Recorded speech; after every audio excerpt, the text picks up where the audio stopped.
ഈ ഈസ്റ്റ് കല്ലടയുടെ ഗ്രാമപഞ്ചായത്ത് ഭരണസമിതി തരം താഴ്ന്നിരിക്കുന്ന ഒരു അവസ്ഥയാണുള്ളത്. ഈ വിഷയം ഇന്ന് ജനങ്ങളുടെ മുന്നിലേക്ക് എത്തിക്കുന്നത് ആരാണ്? ഭാരതീയ ജനതാ പാർട്ടിയാണ്. ഈ വിഷയം ജനങ്ങളുടെ മുന്നിലേക്ക് നീ മാർച്ച് സഹിതം സംഘടിപ്പിച്ചുകൊണ്ട് ജനങ്ങളുടെ മുന്നിലേക്ക് ഈ വിഷയം ഉയർത്തിയിട്ടുള്ളത്. ഇവിടെ LDFന്റെ നേതാക്കന്മാർ എവിടെ പോയി?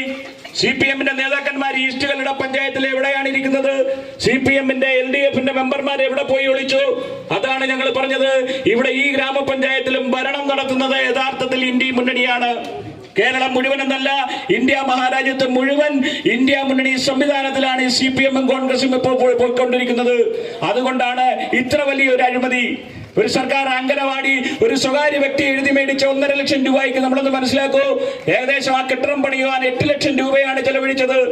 കേവലം 1.5 ലക്ഷം രൂപയ്ക്കാണ് ഇപ്പോൾ അംഗനവാടിയും സ്ഥലവും വിറ്റിരിക്കുന്നത്. നമ്മളൊന്ന് ആലോചിച്ച് നോക്കൂ, എത്ര അഴിമതിയാണ്. ഈ കോൺഗ്രസിന്റെ ഭരണസമിതി ഇവിടെ ഭരണം നടത്തുമ്പോൾ ചന്ദ്രൻ എന്ന കോൺഗ്രസിന്റെ നേതാവിന് ഇവിടുത്തെ കോൺഗ്രസിന്റെ ഭരണസമിതി സർവ്വ പിന്തുണയും കൊടുത്തിരിക്കുകയാണ്.